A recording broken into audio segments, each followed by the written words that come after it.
Okay, so let's start with a quick game. I'm going to show you a few tweets. They may or may not be real. So by a show of hands, you need to let me know if you think that the tweets are real or fake. Okay, so let's start. Here's the first one. How many of you think that this tweet is fake? Please raise your hands. Okay, this one is actually real. Let's move on to the second one. How many of you think this is fake? Please raise your hands. This one is indeed fake. And let's move on to the third one. This looks like something that the Gen Z would be typing, but how many of you think that this is fake? Okay, this is actually real. So as you can see over here, it was not so easy always to distinguish between real and fake tweets, or sorry, X's. But you can imagine how much more difficult it would be to distinguish between real or fake political rhetoric or media narratives. So the uncertainty around fake news can cause a lot of misperception and distrust in society. But what do we do to alleviate this uncertainty? We tend to rely on our cognitive shortcuts to navigate the complex social environment that we are in. So we tend to make quick inferences. We would conserve our cognitive resources. But when we do that, we may sometimes jump to conclusions or even believe things without actually checking. So what are these different mental shortcuts that we would use that would govern our decision-making in everyday life? What are the different strategies that we can use to discern truth from fiction? And how can we cultivate a more resilient society engaged in critical thinking? My name is Sindhuja Sankaran. I am a professor of psychology by day, a social activist, and a musician by night. So Voltaire, a French philosopher, poignantly pointed out, anyone who has the power to make you believe absurdities has the power to make you commit injustices, highlighting the societal consequences of believing in fake news. The term fake news in itself was crowned as word of the year in 2017, but it is more than just a buzzword. This can affect politics, it can affect economics, and it can affect the social fabric, and it could potentially lead to a threat to democracy. So political misinformation particularly can spread faster and wider than any other kind of misinformation, especially pre-elections. So when we look at politics and fake news, the crux of it all lies in this one particular concept known as social identity theory, and it was developed by two social psychologists called Tajfel and Turner. Now, according to this theory, we tend to categorize ourselves and others into various social categories. These could be class, caste, religion, or just something as plain as sports team affiliations. Now, when you're belonging to this particular category, it gives you a sense of pride and self-esteem. So you try your best to want to maintain a positive identity, and you do so by enhancing the status of the group that you belong to. So this could lead to in-group favoritism and out-group derogation. So I guess that a lot of you watch the Indian Premier League cricket matches. So imagine that you are all fans of Chennai Super King.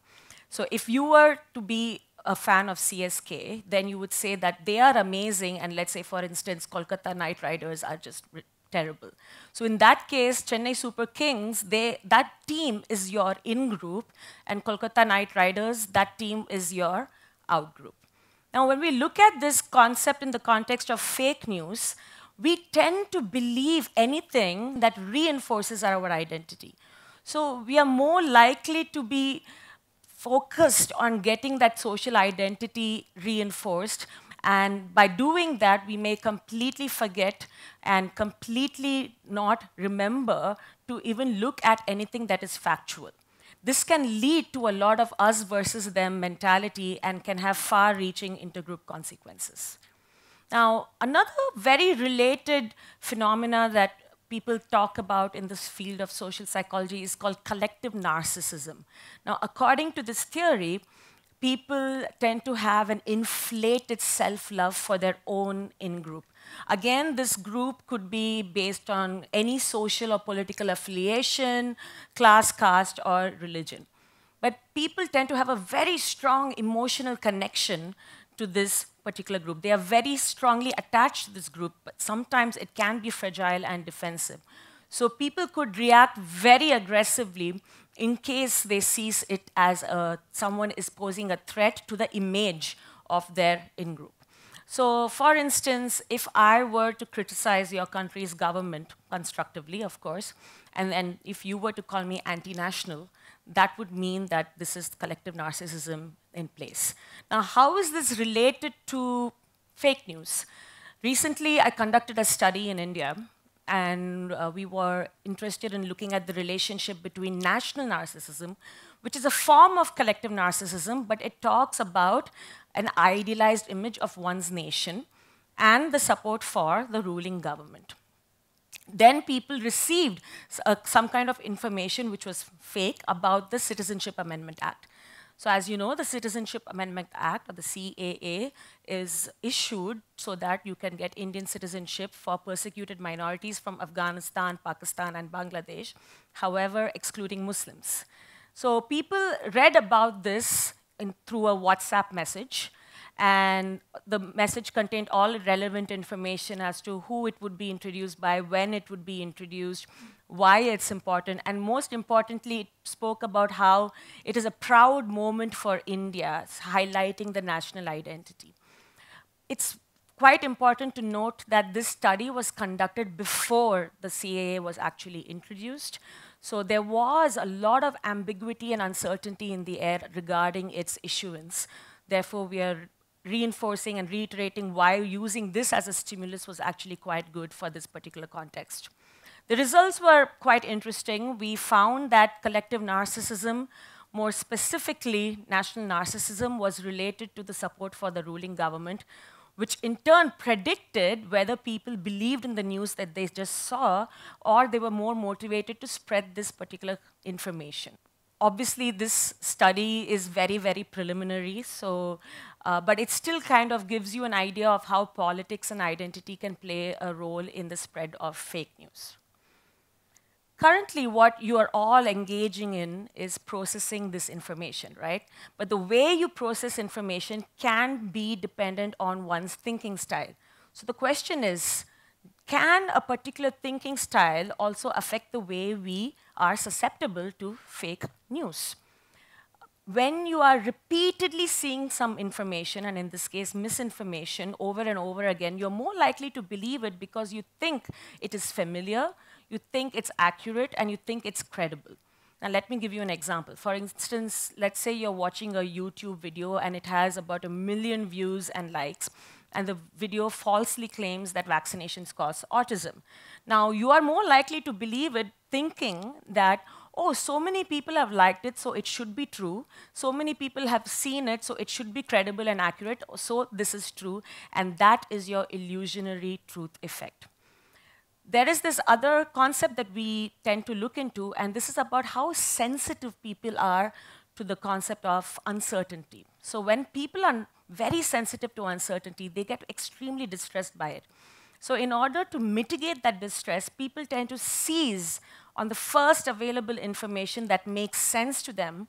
But not only that, they also freeze on that information. That means any other future misinformation or even anything that contradicts what they already know, they are not going to take it in. So this is known as the need for cognitive closure, and this also predicts the extent to which you are able to believe in fake news. There's another really interesting line of research, and this brings in the concept of bullshit receptivity. So yes, they use this in a scientific term. According to this, we are drawn to statements that might sound pseudo-philosophical, and they might be very deep and meaningful, but in honesty, they're all quite nonsensical. So for instance, if you were drawn to a statement like hidden meaning transforms unparalleled beauty, or our movement transcends traditional politics, embodying the collective spirit of our nation's future, if you were to buy all this, then we're seeing bullshit receptivity happen right there. But all is not lost. We do have some really wonderful research that's going on where we can actually combat fake news.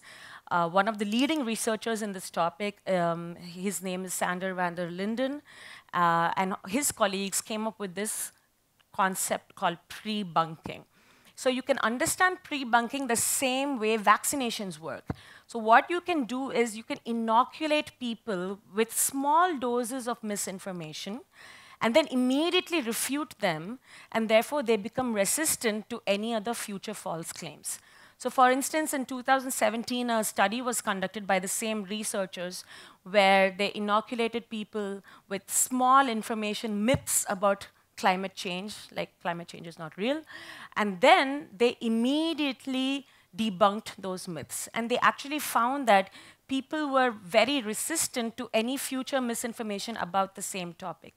Here you can see the power of cognitive inoculation as a social vaccine to prevent and combat fake news. But what can we do to actually find a way to combat fake news or to be able to discern truth from fiction? The first thing we can engage in is analytical thinking, logical reasoning, because we will be extremely motivated to figure out, is this real or is this not real? We will be motivated to engage in critical thinking. Therefore, thinking is good. There's another thing that we need to think about, is this idea of intellectual humility. You might think you know a lot of things, but you don't. So it is important to be open-minded and try to learn more things. So if you don't know something, just admit it. Admit it and say that, okay, I'm going to learn something more about this particular topic. Another thing that we can get familiarized is with the misinformation tactics that people use. So for instance, sensational headlines, misrepresented statistics, or even emotional appeal. It's important to avoid any sort of confirmation bias. And we need to challenge our preconceptions we have about certain topics. Finally, it's important to just pause before you start sharing something. You know, it's that one moment of reflection. That's all it takes before you can actually stop misinformation in its tracks. Anyway, did you know that if I end the talk with a thank you, you are more likely to believe everything I just said? Now, is this true, or have you just been misinformed? Thank you.